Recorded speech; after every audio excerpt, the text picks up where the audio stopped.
Vamos a continuar entonces con nuestros estudios acerca de la gracia. Hemos estudiado desde hace bastantes domingos ya en la Escritura qué es lo que significa la palabra gracia y hemos continuado estudiándolo hasta el día de hoy.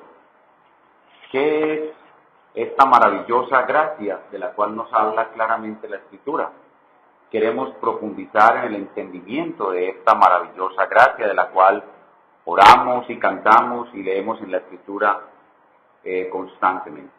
Hemos dicho que para poder profundizar en el conocimiento de la maravillosa gracia de Dios, nuestros antepasados, los reformadores, nos dejaron una herramienta muy valiosa que cualquier cristiano puede ahora acceder a ello, y son las famosas doctrinas de la gracia.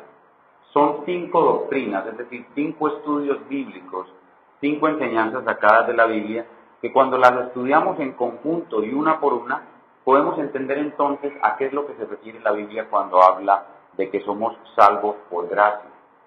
La primera de esas doctrinas de la gracia es la depravación total humana. La Biblia enseña claramente que cuando el hombre pecó, él cayó en un estado de corrupción o depravación. Se corrompió el hombre de tal manera que todo su ser quedó corrupto y fue hecho incapaz de volverse por sí mismo al Dios que lo creó. Quedó en un estado de incapacidad y él es responsable de eso, de esa corrupción, de esa incapacidad, y es responsable de volver a Dios, pero no puede. El hombre está, pues, por su depravación, en un estado terrible, en el cual, si Dios no hace algo, el hombre va a perecer eternamente en esa corrupción, en esa incapacidad. La única esperanza del hombre de ser salvado es que Dios haga algo por él. Y ahí es donde aparece la gracia de Dios. Es la gracia de Dios, algo que brota del corazón del hombre, lo que hace que muchos hombres y mujeres seamos salvados. Porque la gracia de Dios es la que nos trae a salvación. Viendo Dios entonces a toda la humanidad caída, una masa caída, aborrecible ante sus ojos, por su amor especial, Dios, de una manera soberana, sin mediar nada en la criatura caída, de una manera incondicional y específica, particular, señalando a personas específicamente, Dios elige a muchas personas para salvación. Elige a muchos hombres, mujeres y niños de toda tribu, pueblo, lengua o nación. Y a esos que eligió, los entregó a la segunda persona de la Trinidad, que es el Hijo, para que Él muriera en la cruz y los redimiera eficazmente. Y luego, a la tercera persona de la Trinidad se le encomienda la labor de tomar esa preciosa salvación a la cual ellos no pueden acceder porque están muertos, porque son incapaces, porque son corruptos, y el Espíritu toma esa preciosa salvación y la aplica eficazmente a esas personas de todas las naciones que el Padre eligió. Y esto es lo que se conoce como la doctrina bíblica de la elección. A esos muchos que Dios eligió, la Biblia los llama los escogidos de Dios. Y debido a que esa elección no se basó en nada que Dios haya visto en el hombre, se le llama entonces la elección incondicional. Y esa es la segunda doctrina de esas 5 doctrinas que nos permiten entender qué es la gracia. Ya estudiamos la primera, que es la depravación total, y hemos venido estudiando esta que acabamos de mencionar, que es la segunda doctrina, o elección incondicional. Rápidamente vamos a repasar qué es lo que hemos visto de la elección incondicional hasta el día de hoy. Lo primero que vimos es que a pesar de que muchas personas rechacen la elección incondicional está en la Biblia. Vimos en la primera clase que la Biblia enseña la elección incondicional. Y vimos algunas objeciones que se levantan en el pensamiento de los hombres. ¿Por qué rechazan los hombres la idea de que hay una elección de parte de Dios? Luego vimos el contexto y el tiempo en que se realizó esa elección. Hablamos de algo muy particular que hoy casi ni se conoce en la Iglesia de Cristo, que es el consejo eterno de redención. Ya esas cosas no se predican porque en la iglesia moderna no se conoce mucho del Evangelio antiguo. Entonces nadie ha oído del consejo eterno de redención. Ese acuerdo entre las 3 personas de la Trinidad, donde fuimos predestinados para salvación. Ese es el contexto de nuestra salvación. Lo tercero que vimos de la elección fueron las características de la elección. Vimos tres características fundamentales. Dijimos que la elección era incondicional, que era personal, es decir, específica, dirigida a las personas, y que era soberana, que era un acto soberano que Dios había elegido por el puro afecto de su voluntad, es decir, porque quiso. Y en nuestra última conferencia sobre la elección, llevamos tres, la cuarta fue sobre los medios, la relación que existe entre los medios y la elección. ¿Cómo es que las personas que son elegidas se van a salvar solamente si se les predique el Evangelio? Solamente si se ora por ellos. Esto para responder las objeciones de muchos que dicen que si decimos que hay elección, entonces ya nadie va a orar por otros, ya nadie va a predicar. Y dijimos que el Dios que eligió a los elegidos, también eligió los medios por los cuales se salvarán los elegidos. Entonces llevamos 4 conferencias sobre la elección. Hoy vamos a sumar una quinta conferencia sobre la elección y el tema del día de hoy es la no elección. La no elección. Lo que vamos a estudiar en el día de hoy es la no elección. Ya estudiamos que la Biblia enseña la elección, el contexto de la elección, las características de la elección, los medios y la elección, y ahora la no elección. La no elección. ¿Y qué vamos a ver de la no elección? Vamos a ver básicamente 4 cosas. Primero vamos a dar una definición, vamos a definir la no elección, qué es la no elección. En segundo lugar vamos a dar la base bíblica, vamos a sustentar lo que estamos diciendo con la Biblia. En tercer lugar vamos a hacer notar la diferencia fundamental con la elección. Hay una diferencia muy especial entre la no elección y la elección. Les vamos a hacer notar la diferencia fundamental con la elección, es decir, entre la no elección y la elección. Para terminar, en un cuarto punto, con conclusiones y aplicaciones. Comencemos entonces dando una definición de la no elección. ¿Qué es la no elección? La no elección es el acto eterno de Dios, por medio del cual Él determinó pasar por alto a muchos. Si hay una elección de algunos, los que no fueron elegidos, pues fueron eso, no elegidos. Por eso hablamos de la no elección. Es un acto eterno de Dios por medio del cual Dios determinó pasar por alto a muchos pecadores, negándoles las operaciones de su gracia especial. Dios determinó pasar por alto a muchos pecadores, negándoles las operaciones de su gracia especial. Y decide castigarlos por causa de sus pecados. Les niega las operaciones de su gracia especial, ellos no tienen derecho a ellas, ellos no pueden exigir que se las den porque ellos han caído en pecado. Dios se las niega, se las da a unos y a ellos no, les niega las operaciones de su gracia especial y decide castigarlos por causa de sus pecados para manifestación de su gloriosa justicia. Voy a repetir toda la definición. La no elección es el acto eterno de Dios por medio del cual determinó pasar por alto a muchos pecadores, negándoles las operaciones de su gracia especial y decide castigarlos por causa de sus pecados para manifestación de su gloriosa justicia. Es una definición tomada de un libro de teología, pero que es extremadamente bíblica, como vamos a ver enseguida. Cuando damos esta definición acerca de la no elección, noten ustedes, hermanos amados, que la definición contiene 2 cosas. La no elección contiene 2 cosas. En primer lugar, tiene el acto de pasar por alto. La no elección es en primer lugar un pasar por alto.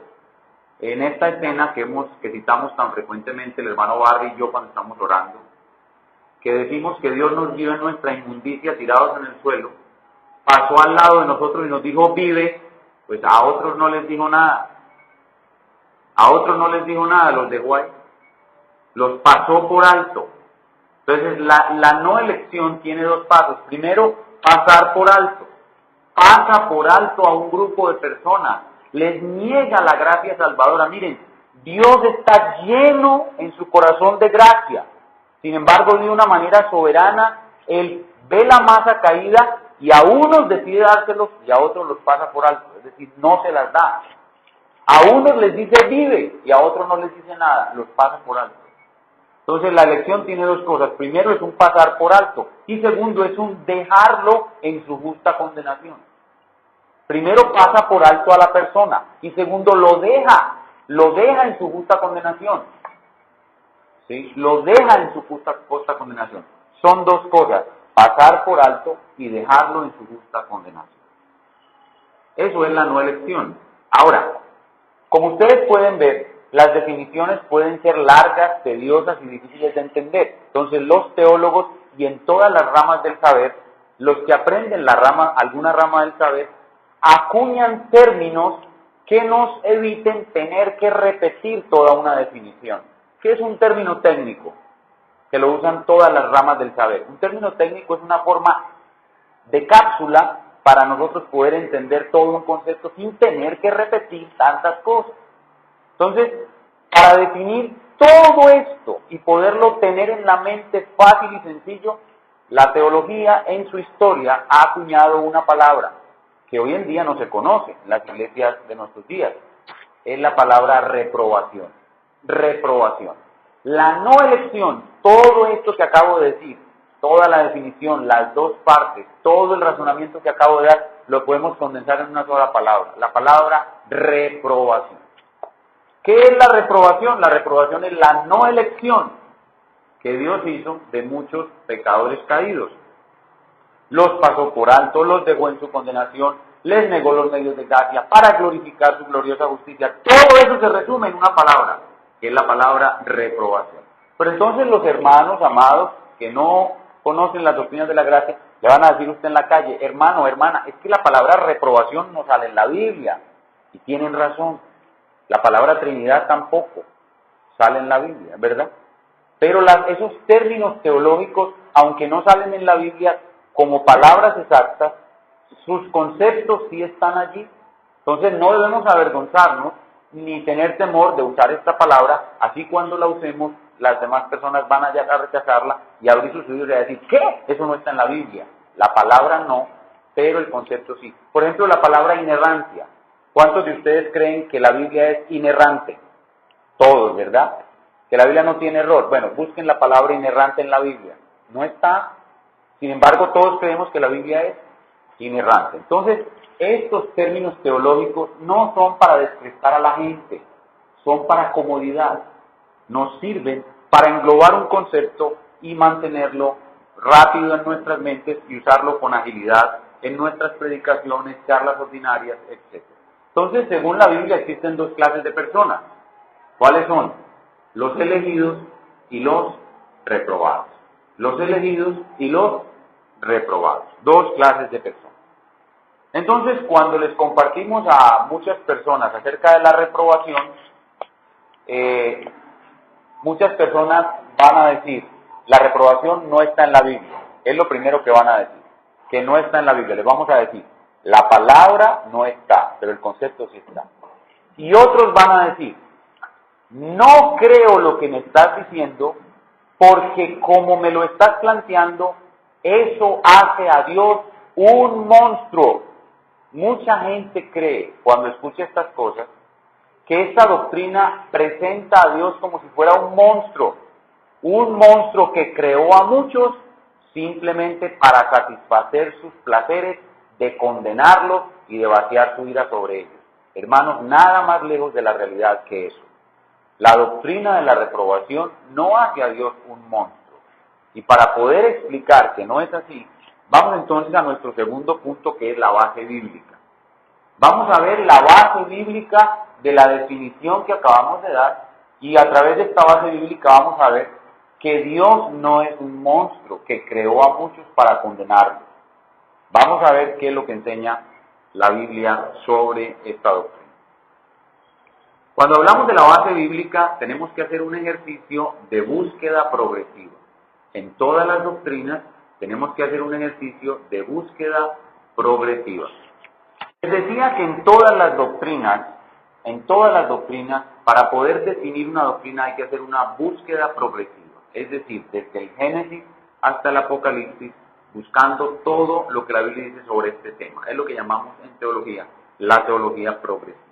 Entonces, no voy a presentar todos los versículos, voy a presentar solo los más significativos, pero sí quiero ir desde Génesis hasta Apocalipsis. Desde un versículo tan tempranero como Génesis 3.15, que la mayoría aquí conoce. La mayoría aquí conocen que dice Génesis 3.15. Dice, pondré enemistad entre ti, le dice Dios a la serpiente, y entre tu descendencia. Pondré enemistad entre ti y la serpiente, entre la serpiente y la mujer, entre tu descendencia, es decir, la descendencia de la mujer y la descendencia de la serpiente. Esta te herirá en la cabeza y tú le herirás en el talón.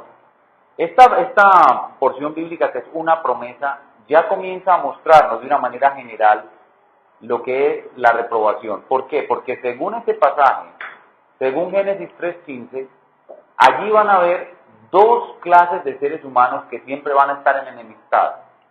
Hay una enemistad permanente entre la descendencia de la mujer y la descendencia de la serpiente. Eso indica que la enemistad permanente que hay entre esos dos grupos, exige que va a haber un grupo siempre en oposición al otro, y que va a haber un grupo que nunca va a conocer a Dios, y va a haber un grupo que siempre van a ser hijos del diablo. El pasaje lo que dice es, hay dos clases de hijos, los hijos de Dios y los hijos del diablo, y van a ser así hasta el final. Entonces, desde un pasaje tan tempranero como Génesis 3.15, ya comienza a vislumbrarse la doctrina de la reprobación. Ahora, no estoy diciendo que Génesis 3.15 enseñe claramente la reprobación, lo vamos a ver enseguida claramente. Pero ya desde Génesis 3.15 se comienza a ver algo que insinúa la reprobación, y es que siempre van a haber hijos del diablo, siempre van a haber enemigos de los hijos de Dios. Cuando seguimos avanzando en la Escritura nos encontramos el nacimiento de unos gemelos, Jacob y Esaú, y a la mamá le dice, el mayor servirá al menor. Pero un profeta posteriormente nos dice que detrás de esas palabras, el mayor servirá al menor, hay una intención más profunda de Dios, la cual es, a Jacob amé y a Esaú aborrecí. Ahí vemos que hay dos clases de personas, unas a quienes Dios ama y otras a quienes Dios aborrece. Pero si seguimos avanzando en la historia del Génesis, encontramos un personaje como el faraón. Llegamos al faraón, y el faraón es un personaje muy peculiar. Es un señor de corazón duro, a quien Dios endurece y deja fijo su corazón en esa dureza. Y a pesar de que ese hombre ve los más grandes milagros de Dios, nunca se puede convertir, porque su corazón está duro y Dios lo endureció más aún. Ciertamente el Nuevo Testamento nos enseña que el faraón es el prototipo de los reprobados. Es el personaje reprobado por excelencia en toda la Biblia. Entonces vemos Génesis 3.15, vemos a Esaú, vemos el faraón y vemos en el Antiguo Testamento otros indicios. Pero no es hasta el libro de Proverbios donde aparece una señal clara de la reprobación. Vayamos ahora sí a textos más claros. Estos textos que acabo de mencionar son introductorios, dejan ver que la doctrina de la reprobación es muy antigua, aunque solo se presenta más claramente hasta el libro de Proverbios. Vamos a Proverbios capítulo 16, versículo 4. Proverbios 16, 4. Este pasaje ya comienza a hablar de una manera más clara acerca de la reprobación. Proverbios 16, 4 dice, todas las cosas ha hecho Jehová para sí, y aún al impío para el día malo. Noten lo que dice el pasaje. Todas las cosas significa todo lo que existe, incluido el hombre. La Biblia nos dice en otro lugar que Dios no hizo al hombre malo. La Biblia dice en Eclesiastés 7:29 que Dios hizo al hombre recto y el hombre se corrompió. Cuando Dios permitió que el hombre se corrompió, aún eso que permitió, Dios lo estableció para su gloria. Pero miren el resto del versículo. Y al impío para el día malo. Eso significa que esos hombres que se convirtieron en impíos fueron reservados para el día malo. Fueron preservados impíos para el día malo. ¿Por qué? Porque hay otros impíos que dejan ser impíos. Y cuando llega el día malo, ¿cuál es el día malo en este texto? El día del juicio. No se refiere a días de calamidad, sino al día del juicio. Cuando llega el día malo, hay unos impíos que dejaron de ser impíos. Y hay otros impíos que fueron preservados para el día malo. Esa es una idea ya un poco más clara acerca de la reprobación. No siendo la más clara, pero ya comienza a insinuarse la doctrina de la reprobación. Pasemos definitivamente a donde la flor se abre y donde la reprobación se ve en todo su esplendor, que es en el nuevo pacto. Vayamos a Mateo capítulo 15.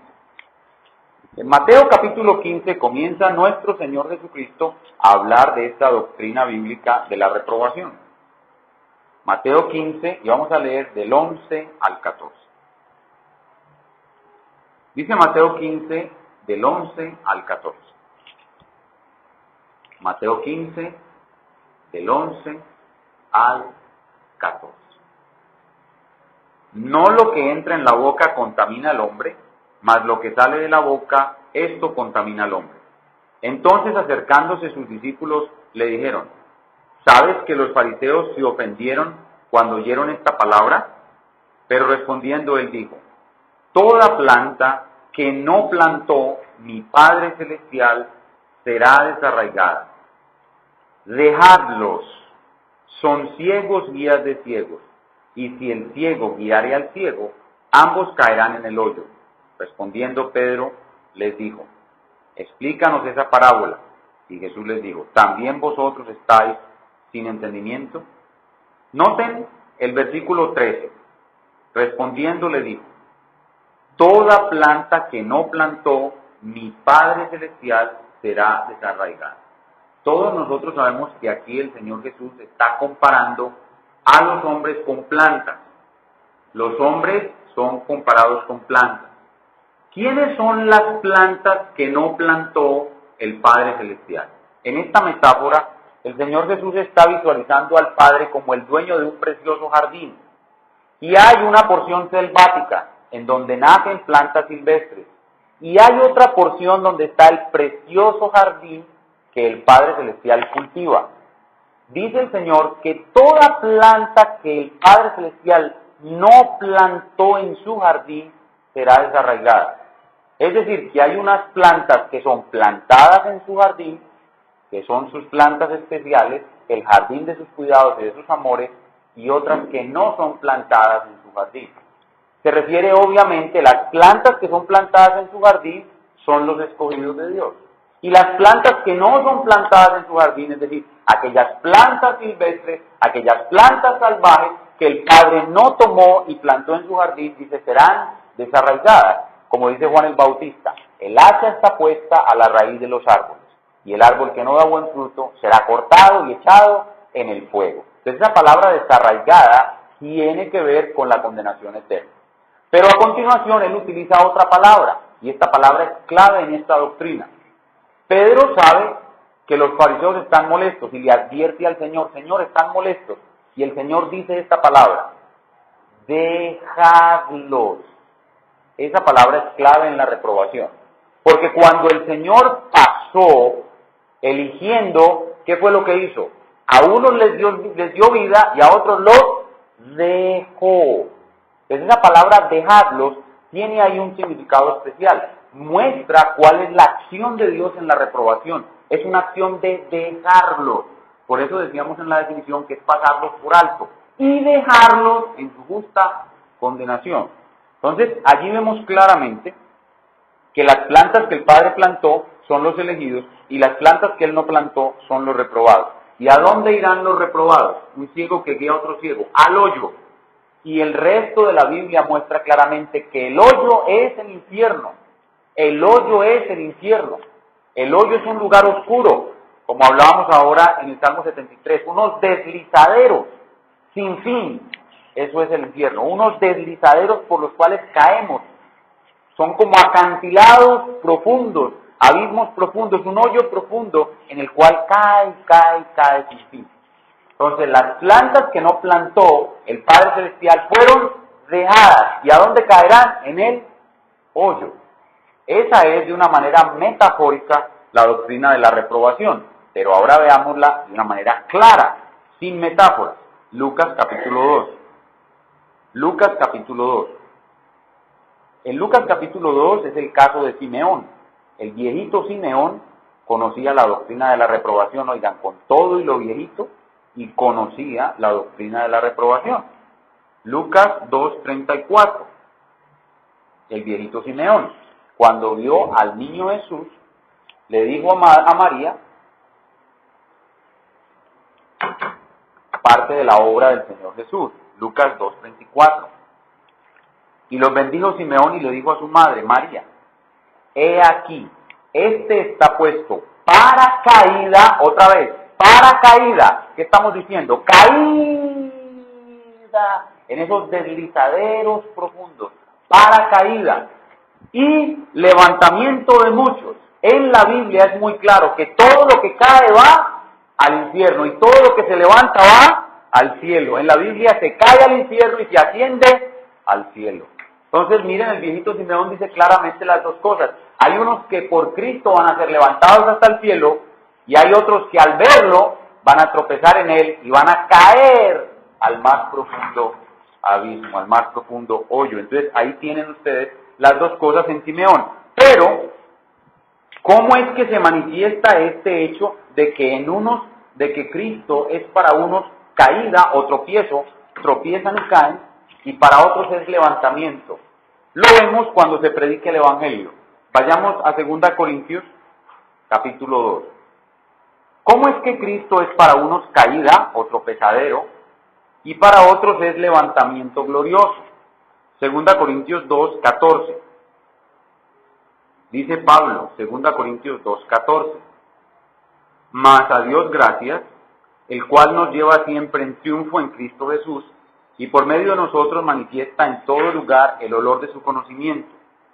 Porque para Dios somos grato olor de Cristo en los que se salvan, y miren ahora, y en los que se pierden. O sea, hay unos que cuando escuchan el Evangelio es olor a Cristo para salvación, pero hay otros que cuando escuchan el Evangelio de ellos es olor a muerte, para perdición. 16. A estos, a los que se pierden, olor de muerte para muerte, y a aquellos, olor de vida para vida. Y para estas cosas, ¿quién es necesario? Noten de nuevo, hay unos que se salvan y otros que se pierden.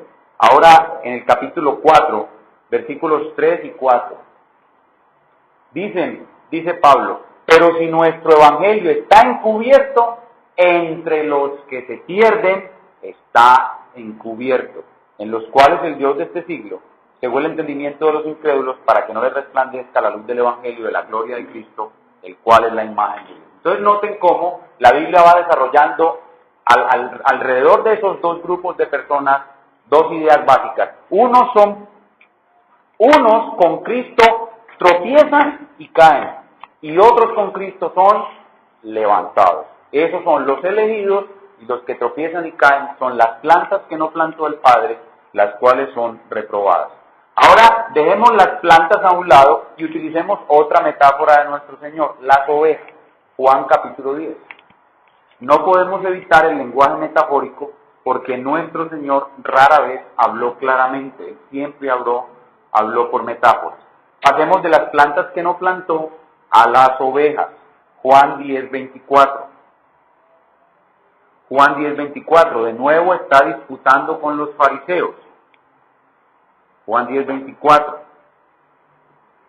Y le rodearon los judíos y le dijeron, ¿hasta cuándo nos turbarás el alma? Si tú eres el Cristo, dínoslo abiertamente. Jesús le respondió, os lo he dicho, y no creéis. Las obras que yo hago en nombre de mi Padre, ellas dan testimonio de mí.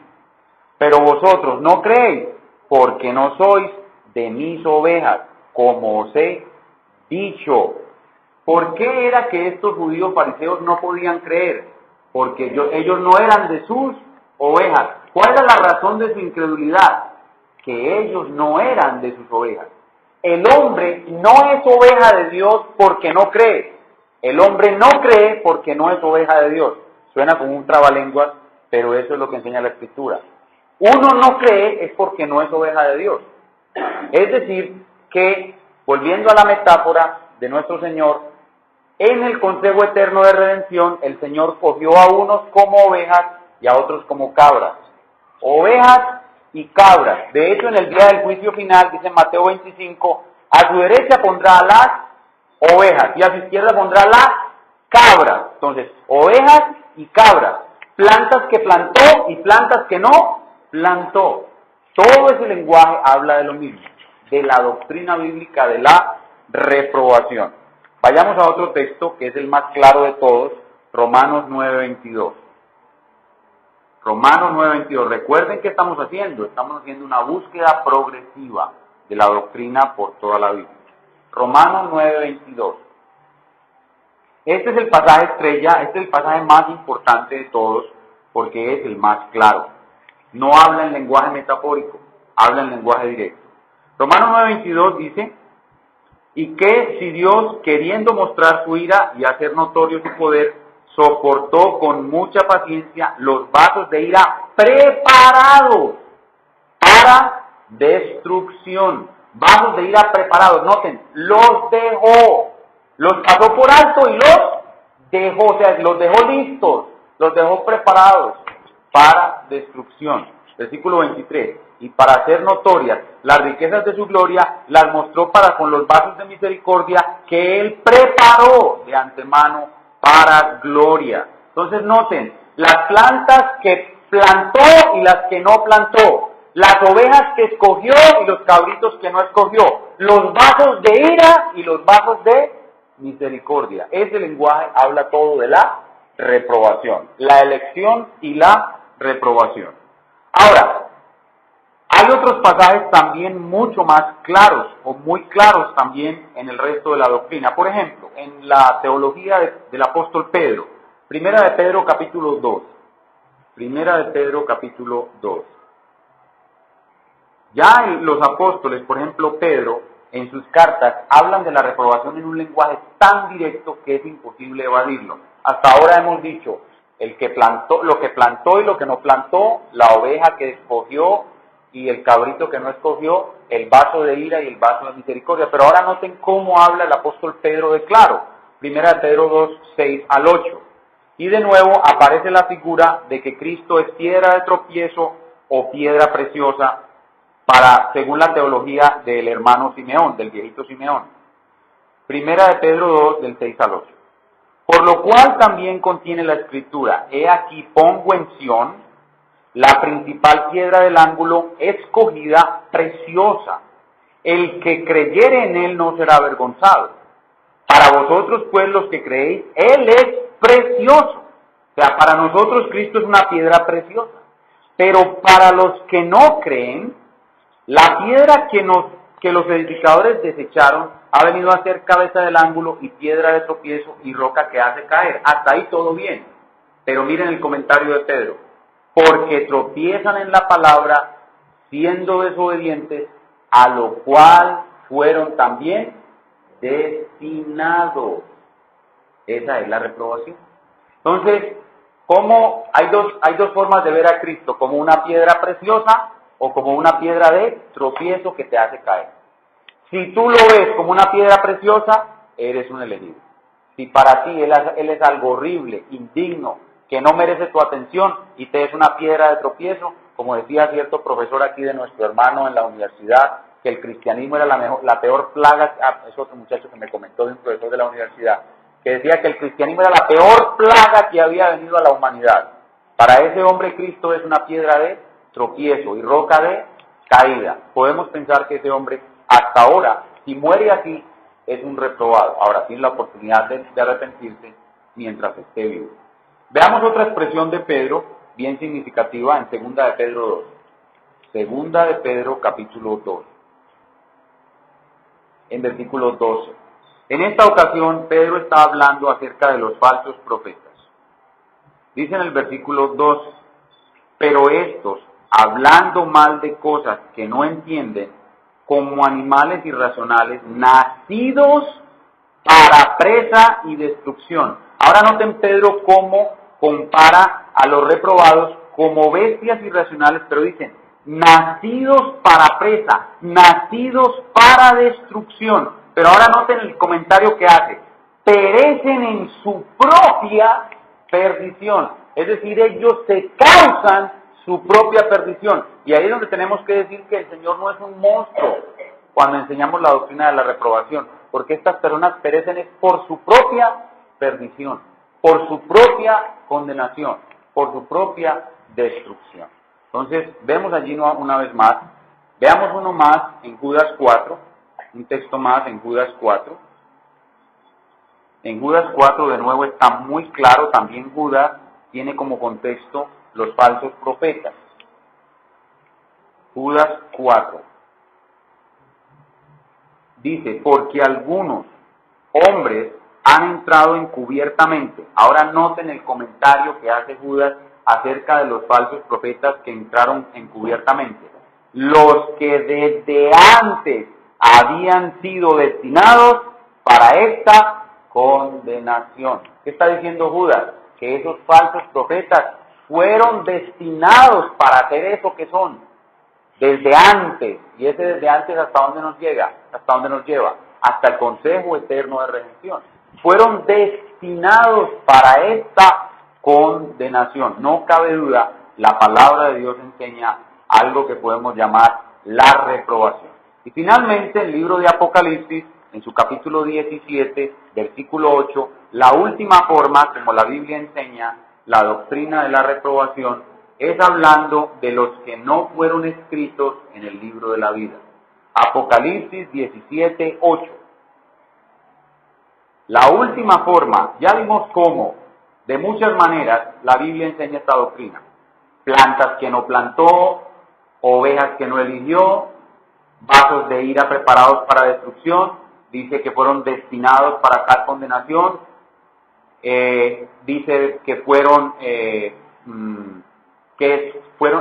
son así falsos profetas porque para ello fueron destinados. Y ahora la última forma de enseñar esta doctrina es diciendo que no fueron escritos en el libro de la vida. Apocalipsis 17:8. La bestia que has visto era y no es, y está para subir del abismo e ir a perdición, y los moradores de la tierra, ahora noten, aquellos cuyos nombres no están escritos. ¿Desde cuándo? Desde la fundación del mundo. ¿En dónde? En el libro de la vida. Se asombrarán viendo la bestia que era, no es y será. Y de nuevo, la misma aclaración en Apocalipsis 20:15. Apocalipsis 20:15, pasando ustedes una página, dice en el día del juicio final, y el que no se halló inscrito en el libro de la vida fue lanzado al lago de fuego. Entonces, en nuestro segundo punto, ¿qué hemos enseñado? Hemos enseñado que la Biblia enseña claramente y abundantemente la doctrina bíblica de la reprobación. La Biblia habla de hombres que no fueron escritos en el libro de la vida desde antes de la fundación del mundo, habla de falsos profetas que fueron destinados para eso, habla de vasos de ira y de vasos de misericordia, habla de ovejas que no fueron elegidas, habla de unos que caen cuando ven a Cristo, otros que se levantan cuando ven a Cristo, habla de ovejas de plantas que no plantó el Padre Celestial, y habla de impíos que fueron reservados para el día malo. Hermanos, todo eso es la doctrina bíblica de la reprobación. Entonces, segundo punto, la Biblia enseña claramente la doctrina bíblica de la reprobación. He citado más o menos unos 10 versículos, en total pueden ser entre 15 y 18 versículos, pero son todos muy claros y muy coherentes, de tal manera que podemos decir que la Biblia enseña claramente la doctrina bíblica de la reprobación. Ahora, en tercer lugar, debemos hacer notar una diferencia fundamental entre la elección y la reprobación. Debemos hacer notar una diferencia fundamental entre la elección y la reprobación. ¿Cuál es esa diferencia fundamental? Ustedes tal vez lo notaron en todas las expresiones bíblicas que usamos, que leímos en nuestros textos. Cuando vimos que hablábamos de la reprobación, vimos que el Señor se refería a este asunto en los siguientes términos. Dice, no plantó. Dice, dejadlos. Dice, los entregó. Dice, no los escribió en el libro de la vida. todas esas expresiones son pasivas. Todas esas expresiones son pasivas. Cuando dice no plantó, cuando dice dejadlos, cuando dice los entregó, cuando dice no los escribió, todas esas expresiones son pasivas. ¿Eso qué significa? Significa que Dios no es un agente activo en la condenación de los no elegidos. Dios no es el agente activo que va deliberadamente y ciega a la persona, va y deliberadamente le quita a la persona lo que él merece. No, Dios simplemente lo deja. Él es pasivo. Él deja a la persona. No es como en la elección. En la elección dice la palabra de Dios: ninguno puede venir a mí si el Padre que me envió no le trajere. Dios es activo en la salvación de los elegidos. Los elegidos no vienen a Cristo si Cristo no los trae, si el Padre no los trae, si el Espíritu Santo no les da el nuevo nacimiento. Pero en los no elegidos no es así. En los no elegidos Dios es completamente pasivo. Dios no es activo. Esa es la principal diferencia entre las dos, en que una es activa y la otra es pasiva. No escribir en el libro es abstenerse de escribir, pero no es que Dios con su fuerza hace que la persona se condene. No, de esa manera Dios sería injusto. Y cuando estemos en el tribunal final, todos nosotros vamos a cantar un himno que dice: justos y verdaderos son tus caminos. Nadie va a decir que la condenación de los reprobados es injusta, es justa. ¿Por qué? Porque Dios no es activo. Dios simplemente deja a los hombres que ellos mismos se corrompieron en su justa condenación. Entonces la diferencia es esa, que Dios es pasivo y que Dios no es el culpable de la condenación de los reprobados. No pueden acusar a Dios de culpa en la condenación de los reprobados. Fueron ellos mismos los que se causaron su condenación. Y esto lo vimos claramente en el sermón sobre la responsabilidad absoluta. Entonces, ¿cuál es la diferencia fundamental entre la elección y la no elección? En que una es activa y otra es pasiva. La no elección es pasiva. Dios es pasivo. Dios simplemente los pasa por alto, los deja.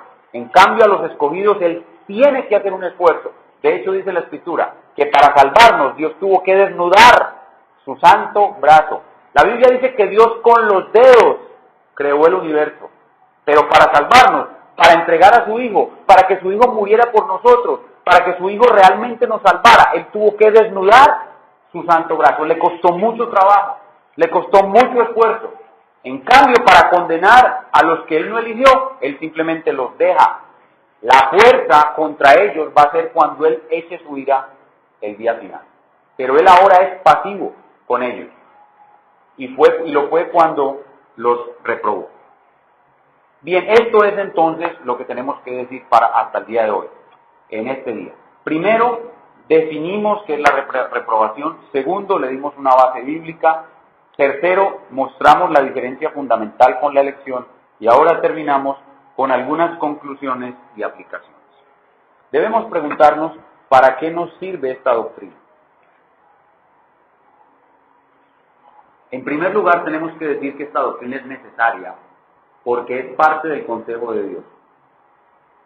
Esta doctrina no se puede omitir. Yo estoy seguro que aquí en Quibdó hay iglesias, por ejemplo, en estos días había una iglesia que estaba celebrando como 76 años o algo así. Yo no estoy seguro pues 100%, pero creo que con mucha probabilidad nunca se ha predicado un sermón como el que yo predico hoy aquí en esta iglesia, en esa iglesia que lleva 76 años. O en las otras iglesias de Quibdó. En las otras iglesias de Quibdó no se predica todo el consejo de Dios, porque una doctrina como la doctrina de la reprobación no se enseña nunca. Entonces esta doctrina es útil, primero, porque es parte del consejo de Dios. Acabamos de ver que está en la Biblia.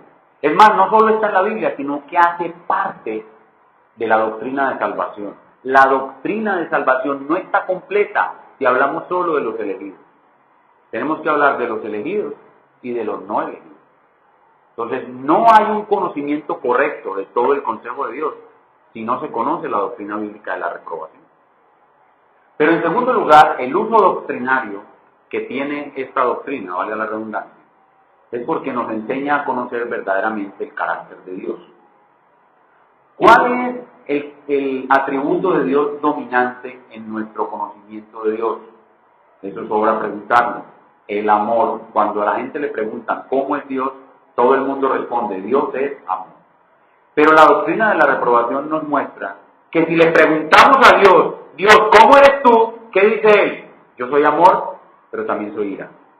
Vasos de misericordia, vasos de ira. O sea, un concepto de Dios correcto no puede ser desbalanceado, solo amor. Dios mismo pretende que no lo veamos como solo amor. Por eso coloca en la doctrina, en la palabra, doctrinas como la doctrina de la reprobación y como la doctrina del infierno, para que nosotros sepamos realmente cómo es Él. Él sí es amor. Y gracias a su amor estamos aquí. Pero también tenemos que saber que Él es ira, que Él es fuego consumidor. Y por eso al conocerlo correctamente vamos a tener hacia Él amor, pero también vamos a tenerle temor. Amor y temor, las dos cosas. Entonces esta doctrina es muy útil para ayudarnos a tener un conocimiento correcto de Dios. Y lo que les voy a decir a continuación va a aumentar su conocimiento de Dios. No solamente ya han aumentado su conocimiento de Dios al saber que Dios reprobó a muchas personas, sino que ahora se van a asombrar con lo que les voy a decir. Ustedes saben cómo trata Dios a los reprobados. Ya sabemos que hay reprobados. Y ya sabemos que Dios los reprueba para mostrar su ira. La va a mostrar en el día del juicio. Pero ahora se van a asombrar cuando les cuente cómo trata Dios a los reprobados aquí. ¿Cómo trata Dios a los reprobados aquí? ¿Y saben a quién sufrió mucho por no conocer esto? ¿Quién sufrió mucho por no entender cómo trata Dios a los reprobados aquí en vida? Lo leímos en la lectura principal. Asaf. Asaf sufrió mucho porque él no entiende o no entendía cómo es que trata Dios a los reprobados aquí. Oigan bien, las personas reprobadas en este mundo viven en abundancia. Podríamos decir que muchos de ellos son ricos. Y entonces este salmista veía a sus vecinos gordotes, dice que se le salían los ojos de gordura.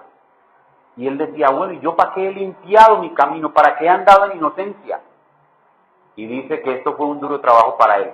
Pero como él iba al santuario, él era un ministro del santuario, entró al tabernáculo y de pronto Dios le dio una visión. ¿Qué le mostró Dios en esa visión? Que sus vecinos eran reprobados. Dice, hasta que entendí el final de ellos. Otro ejemplo, en la parábola del rico y Lázaro, ¿quién era el reprobado? ¿El rico o Lázaro?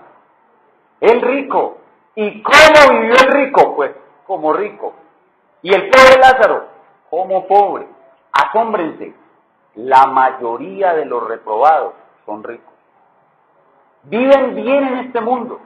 Dios los trata con excesiva generosidad. O comparen el caso de José con su jefe Potifar. ¿Quién era el elegido? José. ¿Quién era el reprobado? Potifar. ¿Y quién era el amo? Potifar. Dios a los reprobados los trata de dos maneras. Uno, les da riqueza en abundancia. Ahora, no todos, yo me imagino que no todos, pero la Biblia muestra que a la mayoría Dios les da abundancia. Y segundo, les tolera y les tolera y les tolera y les tolera sus pecados. Dice en Romanos 9:23, ¿y qué si Dios, queriendo mostrar su ira y hacer notorio su poder, soportó con mucha, la palabra mucha significa mucha, mansedumbre a los vasos de ira preparados para ir? El sicario va y mata a una persona, no le pasa nada. Dios no hizo nada contra él. Mató a un individuo y no hizo nada contra él. Y va y mata a otro, y Dios no hace nada contra él. Y mata 30, y Dios no hace nada contra él. Y mata 40, y Dios no hace nada contra él. Ahorita vi en la noticia, antes de venir para acá, un señor colombiano que violó a su hija durante 30 años y tuvo 7 hijos con ella, y al final después de 30 años de violaciones y amenazas y 7 hijos, murió de cáncer. Dios lo soportó con mansedumbre durante 30 años y el hombre violando a su hija casi todos los días y quién sabe qué otras cosas hacía. ¿Cómo trata Dios a los reprobados en este mundo? De 2 maneras. Les da billetico y en segundo lugar, les soporta con mucha mansedumbre todos sus pecados. De tal manera que muchos de los reprobados dicen, Dios está conmigo. Muchos de los reprobados dicen, Dios está conmigo porque tengo abundancia y aún los pecaditos que cometo no me pasa nada. Pero se engañan a sí mismos y van el rumbo al deslizadero que va hacia el hoyo, salvo que en el camino Cristo entre en sus vidas y ellos se arrepientan. De lo contrario, irán a ese hoyo indefinidamente. Entonces ahora pueden ustedes conocer algo que no sabían. Y es cómo trata Dios a los reprobados. Y esto nos sirve para evangelizar muchísimo más. Porque hay muchísimas personas que están engañadas, que creen que el favor de Dios está con ellos, simplemente porque tienen mucho y porque Dios no los castiga de sus pecados. Pero hay de ellos, hay que advertirles, arrepiéntete y cree, porque estás menospreciando todas las misericordias que Dios ha tenido contigo. Pero esta doctrina, no solamente nos sirve para conocer a Dios, miren que hemos conocido hoy algo más acerca de Dios, sino para gozo nuestro, para gozo nuestro. ¿Por qué para gozo nuestro? Esta doctrina es la doctrina del grande gozo. Por eso cantábamos ahora en el culto este himno, grande gozo hay en mi alma. Esta doctrina es de grande gozo porque los que tenemos la evidencia de no ser reprobados, tenemos la mayor bendición del mundo. La mayor bendición del mundo es que Dios no me haya reprobado. Y eso me debe producir a mí grande gozo, aun cuando esté en mi más profundo dolor, aun cuando esté en mi más dura prueba. Yo tengo que recordarme que lo más grande que tengo es que Dios no me haya reprobado. Por eso, ustedes se han preguntado cuál es el segundo fruto del Espíritu Santo. El primero es el amor, el segundo es el gozo. ¿Saben por qué el gozo ocupa un lugar tan importante? Porque es el gozo de saber que las buenas nuevas del Evangelio me dicen a mí que la ira de Dios se ha apartado de mí y que yo nunca seré condenado. Por eso yo debo tener siempre grande gozo.